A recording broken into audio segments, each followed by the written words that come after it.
Sabay-sabay natin alamin ang mga kaganapan na nangyayari sa ating bansa.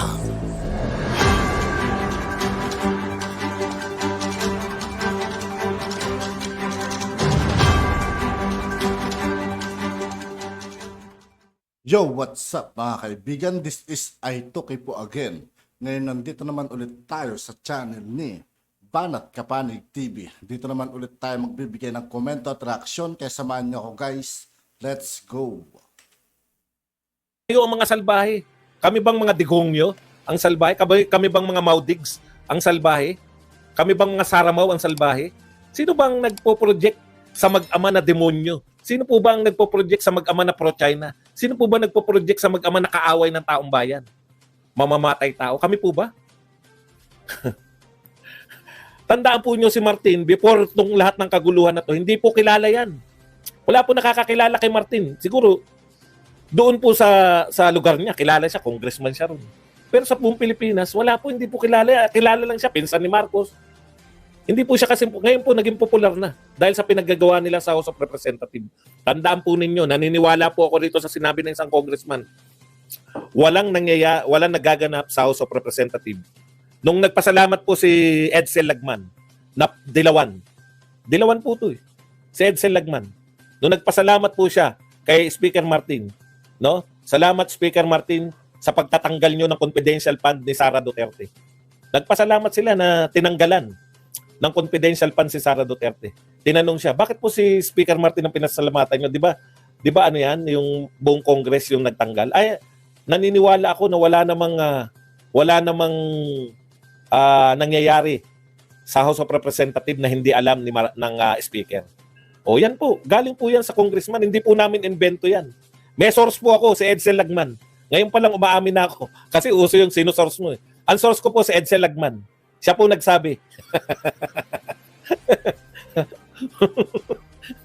Ngayon dapat nire-reveal natin mga source natin. Kaya po lahat na nangyari diyan, no? Wag po kayo, ito problema eh. Ito po ang problema natin, no? Matapos po nilang atakihin, gusto nila bati-bati na. Matapos po nilang yan po confidential fund, hindi po tayo nagagalit sa confidential fund mismo. 'Di ba? Na tinanggal nila. Ang nagagalit po tayo bago nila tanggalin, pinasama muna nila Franz Castro ng buong Makabayan Black, no? At nila Rizal Ontiveros at ng mga media. Kasama po kayong media. Oo, kayo yung nagsasabi na bumababa ang trust rating ni Sara Duterte. Pero actually number 1 siya. Kayong media. Yung nagtutwist ng katotohanan. Kasama kayo sa paninira sa confidential fund. Yung timing nung siniraan ng confidential fund para mag-appear na hero yung House of Representative leadership, tinanggal nila. Bakit? Ano po purpose nun? Ayaw ng taong bayan ng confidential fund. Pero, kaya tinanggal namin. Dapat magiging hero ka, di ba?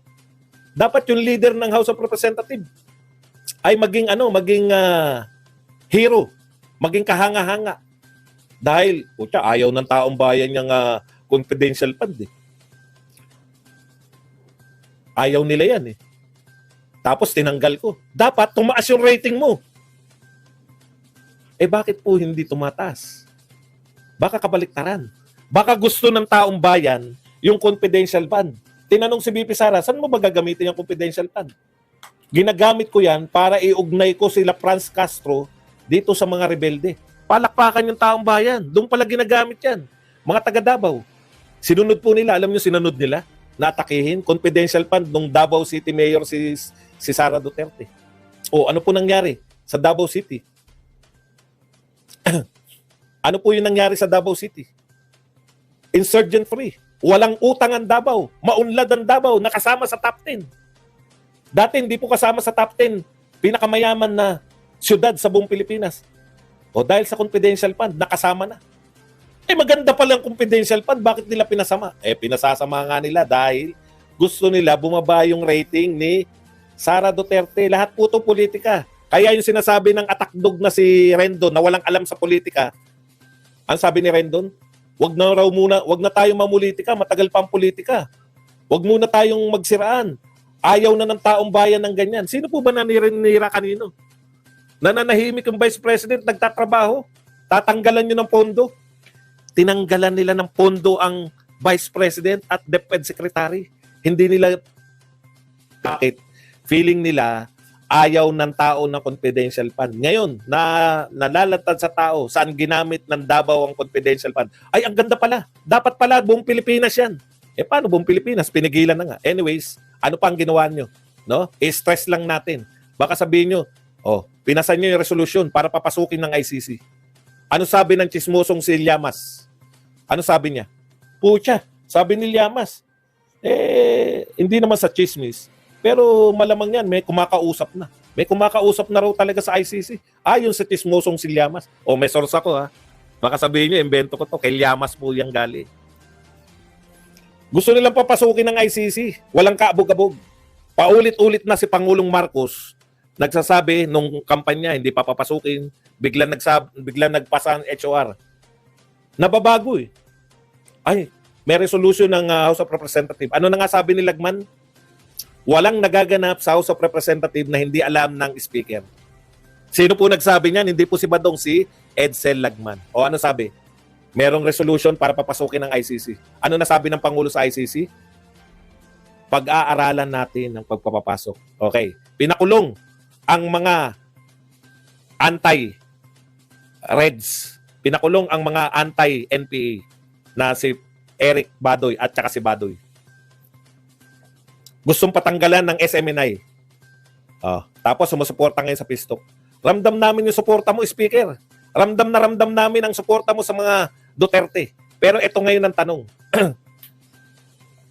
Bakit sinasabi ngayon ng mga takdog mo na wag na muna tayo mamulit? Matapos yung gawin ng lahat ng yan, gusto nyo bati-bati lang? Bait-baitan na kayo? Hindi na kami kikibo dahil sinabi mo na suportahan at Yan ang problema sa kanila mga kaibigan, no? Pag alam nilang tatalo sila, marami sumusuporta kay Vice President Inday, tamang pabiktim na lang sila.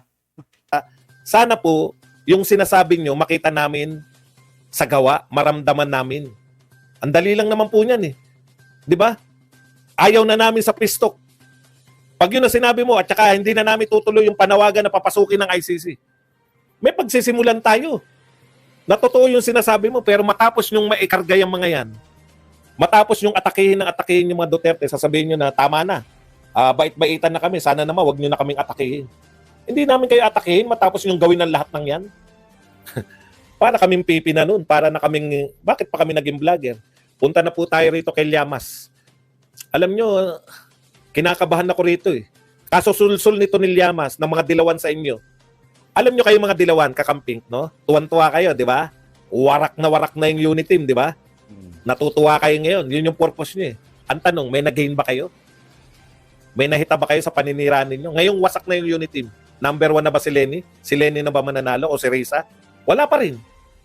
Kasi ang husay nyo lang, mananalo na ba yung mga ano nyo? Mananalo na ba yung inyong mga senador sa 2025? Wala pa rin. Zero diretso pa rin kayo. Nakukuha nyo lahat ng ginagawa ninyo na akala nyo nakakatulong sa inyo. Actually, durug-durug din kayo. Wala rin naman nahita kayo eh. Noon natatakot ako, nung bago pa yung unit team, at all cost, panghawakan natin yung unit team kasi baka makapasok yung mga dilawan. Baka makabalik sa pwesto. Wala rin. Evident, napakalaki na po na ebidensya. Siguro yung salita na lang ni BBM at saka ni BP Sara, no? Yung hinihintay ng lahat na para formal nang sabihin na wakas ng unit team. Pero sa lahat po ng nagaganap, no? Parang ang laki-laki na po talaga ng lamat. Yan yung purpose nyo, di ba? Kaya kayo nang gagatong mga dilawan? O ano ngayon nahitan nyo? Mananalo na bang presidente si Laila de Lima dahil nabasag nyo yung unit team? Hindi pa rin. It's between Sara Duterte pa rin at Rapi Tulfo. Yung very basic kasi, wala kayo. Leader. Wala naman kayong leader eh. Same pa rin eh. Yung nireject na ng tao, yan pa rin yung ikakampanya nyo. Si Laila de Lima pa rin. O hindi, gusto nyo palitan si Lenny. Gusto nyo gawin sa Laila de Lima. Ay, ingat po kayo dyan sa Davao. Nag-declare na walang pasok dyan ang inyong mayor. Mukhang kayo naapektuhan. Samantha Tenko, thank you very much po sa 840. Iyan, napangkape. Okay, punta po tayo rito. Nakakatakot yung mga binibitawan nito ni Llamas. Hindi ko alam kung ang PMAers ang inuudyokan niya, no? Kasi minaliit niya yan. Sabi niya, wala naman yan, ano lang yan, maliit na porsyento lang yan. Tsaka hindi yan yung nasa ano. Ay, Rapi versus Tul po ba sinabi ko? Pasensya na po. Ano pa rin po ang labanan? Inday Sara versus Rapi Tulfo pa rin. Salamat po sa nag-correct. Ganun po, pag nagkamali kayo, pwede nyo naman i-correct.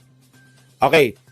Balik po tayo rito sa ano na yung huli kong sinasabi bago natin i-correct yung kay Rapi Tulfo. Yung sa ano po sa anong tawag diyan? Minamaliit yung manifesto. Sabi ni Llamas, nagulat ako eh.